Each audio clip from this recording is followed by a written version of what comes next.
You sometimes hear or read reference to the General Welfare Clause of the Constitution. That's something of a misconception, and it's a very serious matter. There is no General Welfare Clause in the Constitution. They're referring to Article 1, Section 8.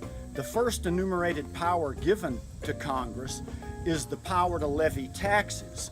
And in that clause, a clause about the power to levy taxes, the phrase general welfare is used, but only to explain one of the reasons that Congress is given the power to levy taxes. It's to do various specific things, powers granted by the Constitution that do in fact contribute to the general welfare. One of them would be the power to establish post offices and build roads. An analogy, I think, helps to make this clear. If I were to give someone my credit card and I said to them, we want to have a nice picnic. That's a wonderful thing to have a nice picnic. That's one of our goals, a nice picnic. I'm sending you to the store with a shopping list that has specific items on it and my credit card. I'm giving you the power, the authority to buy these items. Paper plates, plastic forks and spoons, and 2 paper tablecloths, because those will contribute to our having a nice picnic.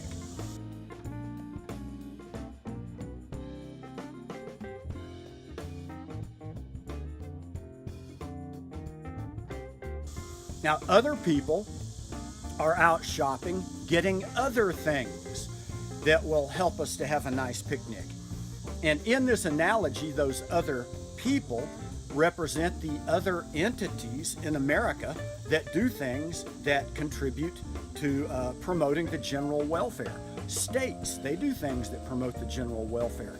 Counties, cities, school boards, charitable organizations, all kinds of individuals and entities do things that promote the general welfare.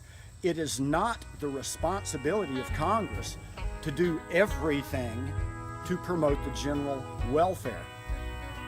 As I said, this is a really important thing for us to understand, and I'll talk about it more in future videos, establishing the case that we have an obligation to overthrow the government. Finally, I'll mention that the phrase general welfare also appears in one other place, and that is in the preamble to the Constitution. But the Supreme Court has stated the obvious for a very long time, that the general welfare phrase used in the preamble operates in the same way that I have explained in regard to Article 1, Section 8, the power to levy taxes. That is, it's simply one of the reasons mentioned for which they were writing the Constitution. And additionally, the Supreme Court has held for a very long time that the preamble is not law. It is not the body of law that is the Constitution.